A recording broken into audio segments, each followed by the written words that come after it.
আমি প্রথম একদিন আইছি পরে একবার আইছি দিনের বেলা আমি ঢুকছি কয়েকবারে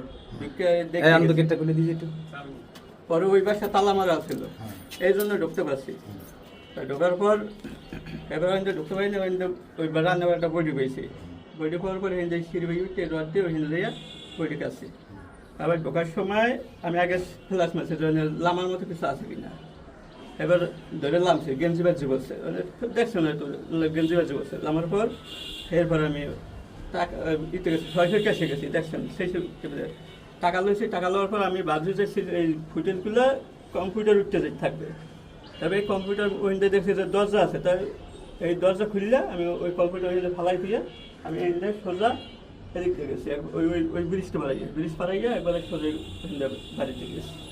এটা আপনি জানতেন যে এখানে টাকা আছে? হ্যাঁ টাকা দেখছি আমি ওখানে চা খাইতেছিলাম তখন দেখছি। মানে দোকানে যখন আসছেন তখন চা খাইতেছিলেন ওই অবস্থায় তখন দেখছি? ফলো করছি টাকা বলছে তখন কোন দোকানে বইসা খাইছে? তা আপনি বুঝলেন কেমন এটা দোকানে রাখবে না বাসায় নেবে? হ্যাঁ দোকানে যেন রাখছে ফলো করছিলাম তো। ও মানে দোকান বন্ধ রাখ পর্যন্ত ছিলেন তাই? তখন ফলোতেই রাখছিলেন? হ্যাঁ টাকাটা ওখানে আছে দোকানে লেনদেন হইতে যেটা ফলো রাখছে? হ্যাঁ ফলো রাখছে। সারাদিন এখানে সময় দিচ্ছে? সন্ধ্যাবেলা সন্ধ্যার সময় আসছে। সে আর একদিন দুই দিন আগে সে পরিদর্শন করে গেছে এলাকার কোন জায়গাতে কিভাবে করা যায়। কেমনি কি ঢোকা যায় নাকি? টপকেই উঠছে?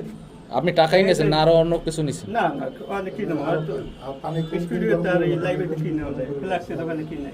সে টাকা কি করছেন?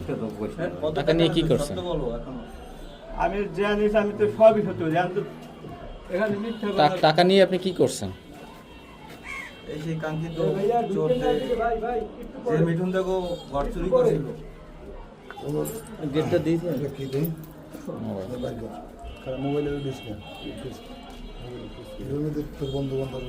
লেনদেন নাম্বার গুলো একটু কেরা কেরা নাই কোনো বন্ধু বান্ধব নেই।